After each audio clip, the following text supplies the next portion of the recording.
The security guard thought he was just doing his job, stopping a suspicious black man who didn't look like he belonged. But what started as a humiliating confrontation quickly turned into a career-ending mistake, because the man he handcuffed wasn't just any shopper. He was the new CEO of the entire company. What happens next will leave the whole mall in shock. The rain-slicked streets of London glittered under the late afternoon sky as Frank Dalton adjusted his security uniform in the mirrored glass of Knightsbridge Galleria, one of the city's most upscale shopping centers. At 42, Frank had spent nearly 2 decades patrolling retail floors, first in Manchester, then here in the capital.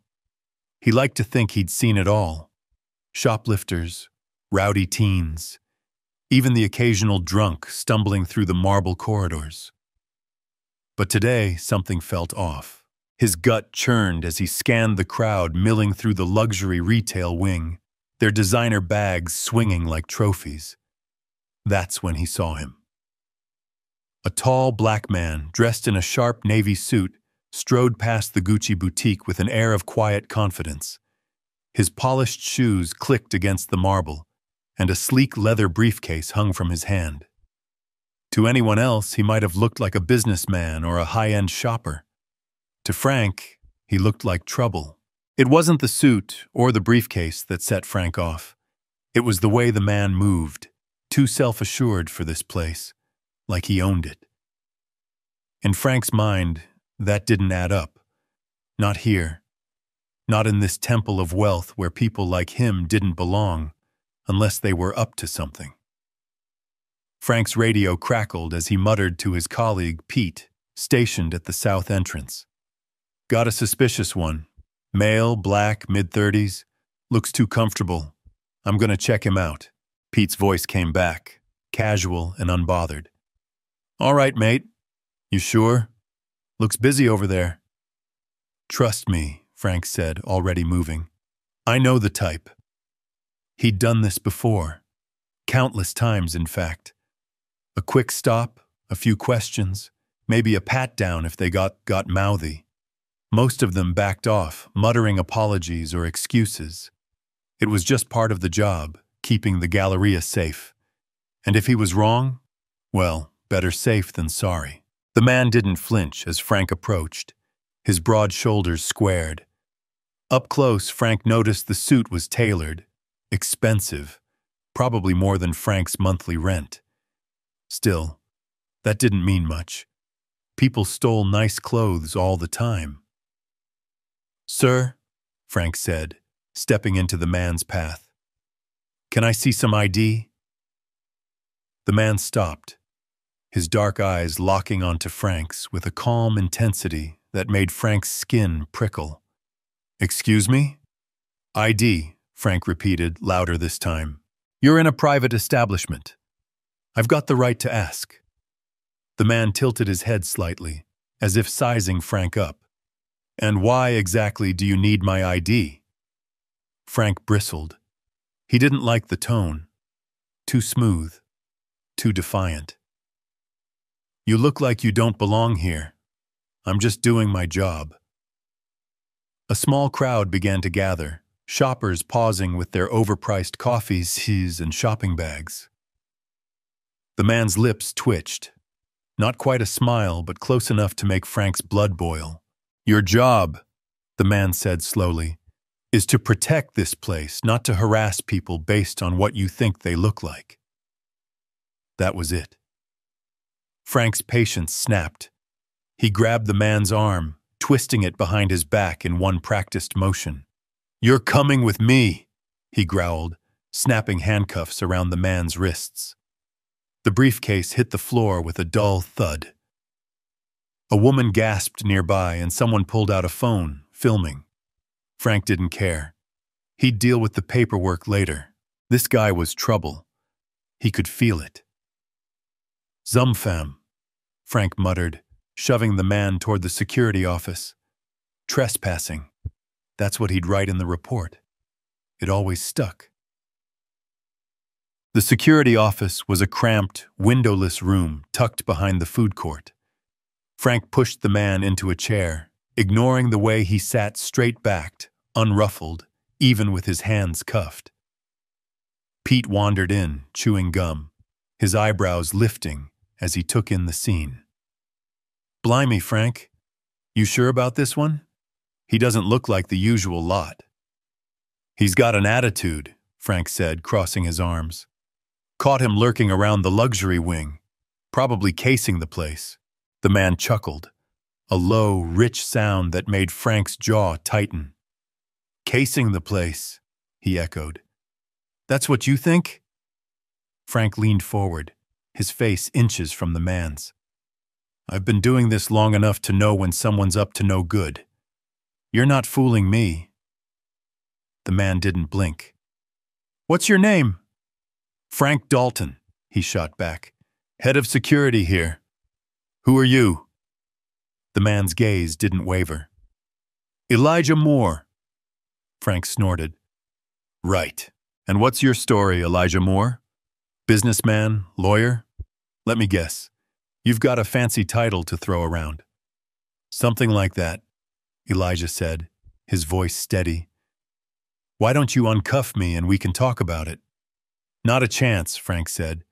"You're staying put until I figure out what you're really doing here." Pete shifted uncomfortably. Frank, maybe we should—" "Call it in," Frank snapped. "Run his name. I want to know who this guy is." Pete hesitated, then shrugged and picked up the phone. Frank watched Elijah, waiting for a crack in that calm facade. It didn't come. If anything, Elijah looked amused. 10 minutes later, Pete's face went pale as he hung up the phone.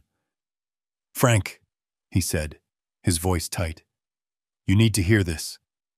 "What?" Frank demanded, turning. Pete swallowed hard. "That's Elijah Moore, as in the Elijah Moore, new CEO of Pinnacle Holdings." Frank froze. Pinnacle Holdings, the parent company that owned Knightsbridge Galleria and dozens of other properties across Europe. His stomach dropped. "No," Frank said, shaking his head. "That's not— There's no way—" "It's him," Pete said, holding up his phone. A quick Google search showed Elijah's face staring back. Elijah Moore, 36, named CEO of Pinnacle Holdings, effective March 1st, 2025. The photo matched the man in the chair perfectly. Frank's mouth went dry. He turned to Elijah, who raised an eyebrow. "Uncuff me now," Elijah said, his voice quiet but firm, "or this gets a lot worse for you." The next hour was a blur. Frank's hands shook as he removed the cuffs, muttering apologies that sounded hollow even to himself. Elijah didn't say a word, just picked up his briefcase and walked out, leaving Frank staring at the floor. But it didn't end there. By the next morning, the video had gone viral. "Security guard handcuffs CEO in racist blunder at Knightsbridge Galleria," the headline screamed. Shoppers who'd witnessed the scene posted their footage, and X, was ablaze with outrage. Frank's name was everywhere, his face plastered across the internet. The Galleria's management called an emergency meeting, and Frank was summoned to the executive suite, a place he'd never set foot in before. The room was all glass and steel, overlooking the sprawling shopping center below. Elijah sat at the head of the table, flanked by suits who looked like they'd never stepped outside an office. Frank stood in the doorway, his uniform suddenly feeling too tight. "Mr. Dalton," Elijah said, his voice cutting through the silence, "do you know why you're here?" Frank's throat tightened. I made a mistake, sir. I'm sorry." "A mistake," Elijah repeated. "You saw me, a black man in a suit, and decided I didn't belong. You didn't ask questions. You didn't check. You just acted. Why?" Frank shifted, heat creeping up his neck. I've seen people try to—" "Steal?" Elijah finished. Because that's what you assume about people who look like me? The room was silent. Frank wanted to argue, to defend himself, but the words wouldn't come. He'd never thought of it like that. Not really. It was just instinct, honed over years of watching, suspecting, protecting. Elijah leaned forward. I could have you fired. Lawsuits could bury you, but that's not what I want. Frank blinked. Sir? I want you to understand, Elijah said. Not just apologize. Understand. Racism isn't loud all the time. It's not always a slur or a fist. Sometimes it's a hunch you don't question. And it's everywhere. Here, in this room, in that uniform you wear. Frank stared at him, the weight of those words sinking in. He'd never been called a racist, not to his face. He'd just been careful, right? Elijah stood, smoothing his suit. You're suspended for a month, paid. During that time, you'll attend training, diversity, bias, the works. When you come back, I expect better. Not just from you, from everyone here. The suits nodded, scribbling notes. Frank's head spun. Suspended, but not fired. Training, not a lawsuit. It didn't feel like punishment. It felt like something else. The month that followed was hell for Frank. The training sessions were brutal, not because of the content, but because they forced him to look at himself. He sat through stories of people stopped, questioned, judged, all because of how they looked. He saw Elijah's face in every one of them. At night, he replayed that day in his head, the click of the cuffs, the smug certainty in his voice. He couldn't shake it. When he returned to the Galleria, things were different. The staff whispered about him, some with pity, others with scorn. New policies were in place. Cameras on every guard, mandatory ID checks for everyone, not just the suspicious ones. Elijah had shaken the place to its core, and Frank wasn't sure if it was better or worse. One day, as Frank patrolled the luxury wing, he saw Elijah again.